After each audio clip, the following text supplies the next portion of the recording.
please, please do not become an entrepreneur. Forget about all the stuff that you read, but forget about all the stuff that you learned here this week. Forget about all your dreams. It's not worth it. When people come up to me and they say they want to start their own business, I ask why. The number one response I get is, I want to make a lot of money. Well, in the United States, only 4% of all organizations get over $1 million in revenue. And if you take that, that might sound like a lot, but that's actually at a normal profit rate, that's $100,000 per year, and you take out all the loans you have to pay back, all the taxes, and it's an average salary. So that means you only have a 4% chance of even making an average salary by starting your own business. Other people come to me, they say, hey, I don't want to work a lot. Well, I can tell you, as you're probably noticing, if you start your own business, you're going to work more hours than you've ever worked in your life. Some people say they have a great idea. I say, be an engineer. So other people say they're competitive. I say, be a salesperson. Some people say they're a great leader. I said, join a management training program. Being an entrepreneur is tough. Now, if you're sitting there in your seat and you're saying, screw you, I'm going to do it anyway, then you just might have what it takes. Because I'll tell you what, starting a business is by far the hardest thing you will ever have to do in your life. But by far, it's the most fulfilling. And if this tall, skinny guy on stage can talk you out of it in 3 minutes, then you don't have what it takes. And I'll tell you what, you can go be an employee, because I'll tell you, us and the other entrepreneurs, we need employees, so you can come work for us. But I just want you to understand that there's only one answer to why do you want to be an entrepreneur. And that's what Jeremiah said, is to add value in this world. It's to create change. Because look at the people who used to create change. It used to be politicians and activists. It used to be like Mother Teresa, Nelson Mandela, Winston Churchill. But nowadays, it's the business people, it's the business leaders of the world. So it is the Bill Gates Foundation, the Mark Zuckerberg, the Warren Buffetts. So like it or not, money, what comes with money is influence and power. And then when you can lead with your heart, with your soul, become soul-centered leaders, great things happen. And that's what I teach. I teach soul-centered leadership because I think our world right now needs more people guided by their inner voice and their higher power, whatever that higher power may be for you. Because I think that's where beauty comes. And I mean, if you look at the world right now, the world needs a lot of people to really step up and do this, because we have terrorism, we have natural disasters. People are talking about Grexits and Brexits. In the United States, we have Hillary's email server, and Trump wants to build a wall around Mexico. I mean, even Brad Pitt and Angelina Jolie broke up. I mean, what is this world coming to? So that's why you need to step up. So I thought, what can I teach? I only have a couple minutes here. What can I give back? And my background is I founded a couple international software companies in California, but I wanted to take my life to the next level. And so I earned a really unique master's degree in spiritual psychology. And I wanted to give everybody a taste of what spiritual psychology is, so we're going to spend the next 15 and a half minutes hugging. No, I'm just joking. No hugging in this session. But it's really funny, when I do that in Germany, the Germans, man, they freak out. Nine hugging. But you guys are a little more casual. That's cool. But when I say spiritual psychology, it is, we learn the same psychoanalysis techniques you learn in any other psychology degree. We just learn it from a place of love and compassion for ourselves and other people. And so I'm going to focus on psychology, but we'll hit a little bit of spirituality at the end. But I thought, because I've been through it too, and I probably know what you're going through, I'm going to teach you the psychology of overcoming procrastination, fear, and resistance. Procrastination, fear, and resistance. Because we need these skills, we need these tools to get over that. So when I mention these, procrastination, fear, and resistance, one thing comes to your mind. I bet there's one thing out there. Maybe it's a pitch you've been putting off. Maybe it's a book you wanted to write. Maybe it's that difficult phone call or that difficult conversation you have to make, but you've been putting it off. You've been procrastinating. You have resistance about doing it. I want you to take that specific situation, and I want you to really think about what that is. Now, if I tell you psychologically why you are resisting that, why you have resistance and fear around that, and a tool to overcome that each and every time, will this be a successful session? Yes. Good, because I don't know what to do for the next 15 minutes if you said no. So we're all on the same page. We're going good.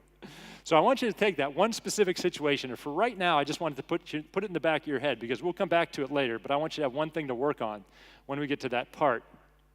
In the meantime, I'm going to tell you a couple stories that happened to me and how they might relate to you. So in San Diego, it's funny, Jeremiah and I came from the same city, San Diego, California. A couple years ago, I was at a networking event, and we all go to networking events, right, where you go there to meet other people. And so I get there, and I got there alone, and I parked my car, and I get out of my car, and I go, and I walk into it, and I see 3 people over there, and I could tell by their body language they didn't know each other. So I'm heading over there, going to go talk to them and introduce myself, and out of the corner of my eye, I spot the bar. And for some unknown reason, instead of introducing myself to them, I go and I make a beeline to the bar. 3 minutes later, I'm sitting there sipping on my drink. I'm like, what am I doing? I come to this place to meet people, and all of a sudden, here I am standing alone at the bar sipping on my drink. Something went on in my mind. Something subconsciously went on in my mind that I was scared of. I had fear. I had a fear of rejection. I had a fear of rejection, and that's why I changed my direction and I went to the bar. Now, how many people have ever been to a networking event, they went and introduced themselves to someone, and that person's like, hi, I don't like you? And it ever happened? It's a pretty irrational fear, isn't it? Yet, it changed my behavior. For some reason, some part of me thought, oh my gosh, I don't want to put myself out there. I'm scared I'm going to get rejected at a networking event. And it's interesting how these subconscious patterns work.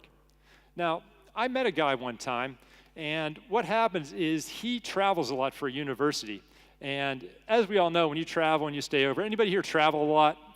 You get to stay in hotels, and then what happens at night in the hotel? You're like, I got to eat dinner, I'm hungry. So you have 2 choices, right? You can either get room service, and then when you get room service, you're sitting in bed, you're eating in bed, you got your laptop, you're watching the worst movie in the world because you don't want to pay for pay-per-view, right? You're thinking, man, am I a loser sitting up here?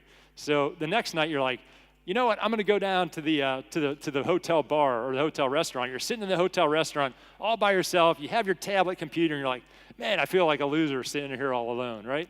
Happens to all of us. Well, it happens to me. I hope it happens to you too. I hope I'm not the only one. But I met this guy, and what he said is, he said, you know what? I hate eating alone. I really hate eating alone. So every time that I'm out for dinner and I'm alone and I'm at a hotel, I go up to people and I ask, hey, I really don't like eating alone. I like to meet new people. Can I eat dinner with you? I'm like, you do what, dude? He's like, yeah, it's cool. I meet some great people, and I make some good connections. I get business out of it. And he goes, yeah, sometimes they say yes, and sometimes they say no. I'm like, whew, that's pretty gutsy, man. I said, so, what's your success rate? Like 80, 90%? He's like, no, about 30, 35. I'm like, what? So every time you go out, it's like, no, yes? He's like, yeah, that's pretty much it. I'm like, man, that's awesome. And I'm like, well, how do you do that? He's like, look, if they say no, they're not saying no to me. Maybe they're on a date. Maybe they are, whatever, having a business meeting. And that's okay. They can say no. They're not saying no to me. They're saying no to the situation. I'm like, man, that's gutsy. That's awesome. That's inspiring. I'll tell you something else that happened to me. A couple years ago, I had a coffee with a lady when I was running my software companies, and she was a potential referral source, and I'm sure we've all just had coffees to get to know people. Maybe we can do business together. So we're sitting down there, and we had talked for like 45 minutes or an hour. We had a couple miscellaneous follow-ups, so it went okay, like coffee like I've had 300 times in my life before. When I got back, she sent me this note, and the note more or less said, hey, I don't really want to follow up with you anymore. I don't like you. I was like, whoa, does she know who I am? How could she not like me? And it really threw me for a loop. For the next couple hours, I was really down on myself. I was like, man, did I say something wrong? I mean, I said some stupid stuff in my life. So did one of those stupid things come out of my mouth and I didn't even realize it? But I replayed every little sentence, every little word that I said. And it was just a normal lunch. It was just normal coffee. You know, it's nothing that happened or didn't happen that didn't happen 1,000 times before. And so I really, really was judging myself. I was really there, and I thought about it. And then after about 2-3 hours of just stewing on this, I realized it was a great, great gift. What I learned through that situation is not everybody's going to like me. And I'm okay with that. And I'm okay with that. And when I made the realization to just be me and not worry about if everybody likes me, it just lifted a weight off of my shoulders.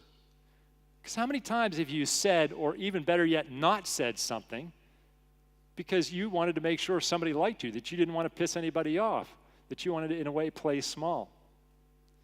And I told myself from now on, I'm going to realize that some people are going to like me and some people aren't. And I'll tell you, when I go out there and I meet people, I have this little, because I get the little voice in the back of my head, just like everybody else has this little voice in the back of their head. Sometimes I see somebody that I want to meet, and I'm like, maybe they're not going to like me. And my voice says, maybe they're not.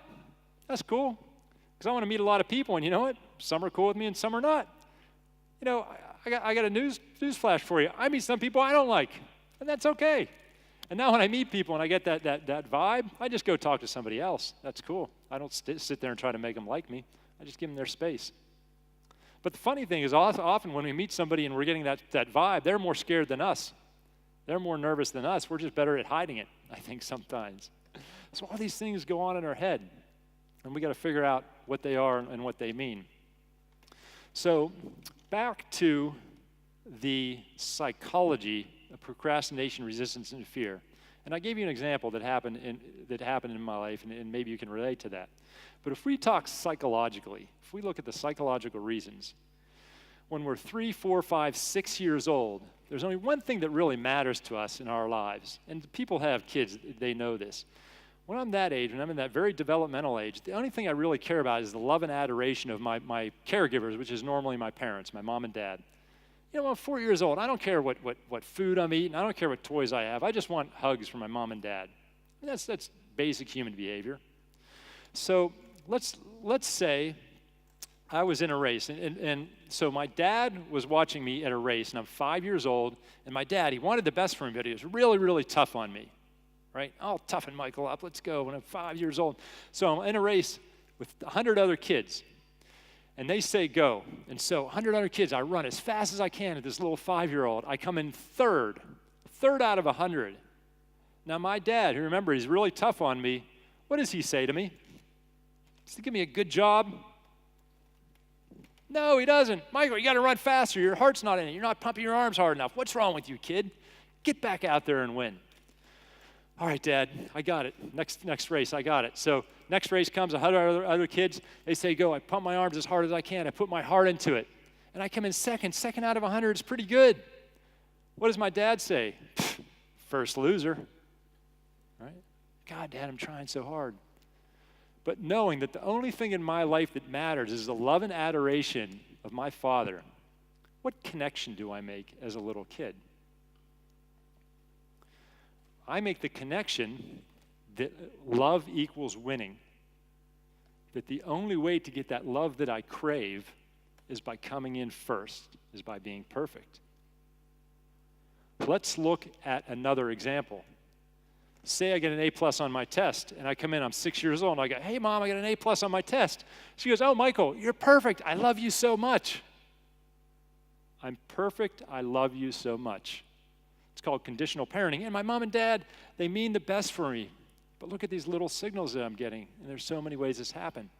So now, as a kid, and as I'm growing up, the next time I can take a hard test or an easy test, which test do I take?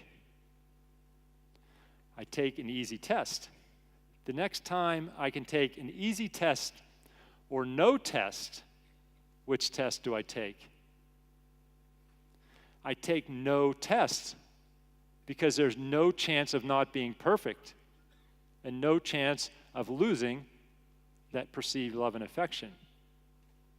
Ladies and gentlemen, that's where procrastination comes from. Now, take that situation that you put back here, that thing that right now, present in your life, that you're procrastinating, have resistance or fear around, and how is that you taking no test?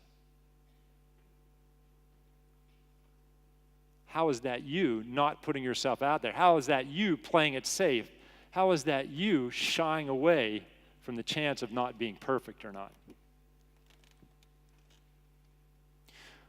When I wrote my first book, I thought it was the best book in the world, and I gave it to my book coach. So I finished this book. I thought, man, he's going to read the book. He's going to be like, Michael, this is the best book ever. It just needs a couple tweaks, and here we go.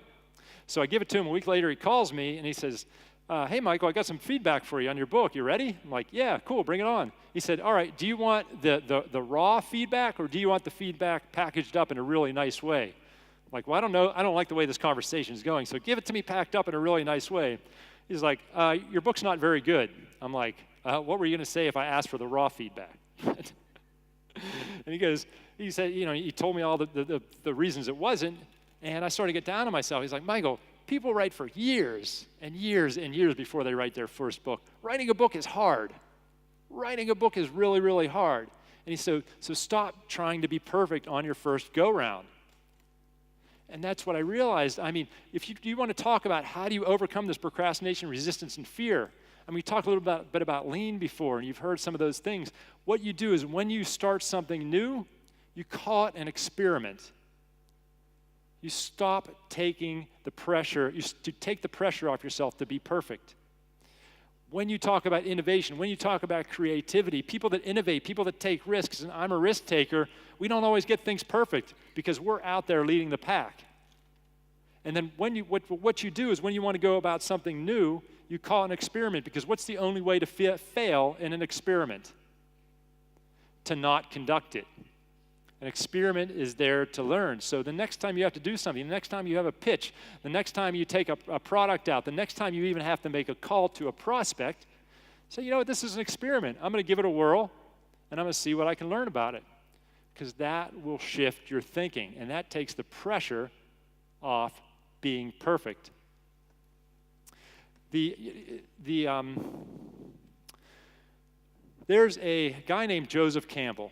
Now, with Joseph Campbell, he's an amazing guy. He's a psychologist and he's a religious scholar. And he studied every major religion. And he found out that every major religion tells the same story.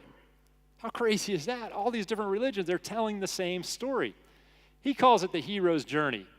And the hero's journey is so compelling that George Lucas, he was halfway done to Star Wars. He read Joseph Campbell's work. He hired Joseph Campbell and he rewrote Star Wars to follow the hero's journey. Absolutely true story. And the hero's journey, you see it in almost every book and movie that you do. And what it's about is about this reluctant hero. I mean, Luke Skywalker didn't set out to be a hero. What it does is this reluctant hero goes on this journey, and he goes through all these different things in his life or her life. But all those things are actually preparing them for the next step. And that's preparing them to really dig down and have courage. And the reason the hero's journey is traced back to religion, and they trace it back to all the stories people were telling around the fire when we were cavemen, and we see it so often, is because it's a story of our own lives. It's the story of our own lives. Now, just for your consideration, what if you looked at your life through a different view? What if you looked at your life through the view that your higher power, whether your higher power is God, Allah, Muhammad, Buddha, the spirit, universe, or you just even think maybe we're just all connected. It doesn't even matter what it is. But what if you thought we were here to create, and that everything that you went through in your life up till now, whether it's dysfunctional parents, whether it's something like nasty like abuse, whether it's an illness, whether somebody died, whether you got turned down by that last investor, what if all that was to prepare you, to give you courage and strength for what you're going to do next? Would that change the way you look at your life? Instead of judging that stuff is what develops character. That stuff is what develops strength. That stuff is what develops resilience. So what I want to leave you with is this. I want you to look at your heroes out there. Look at the heroes you have in your life and realize that at one point in their life is exactly where you're at in your life. In fact, you might even be further ahead than they were.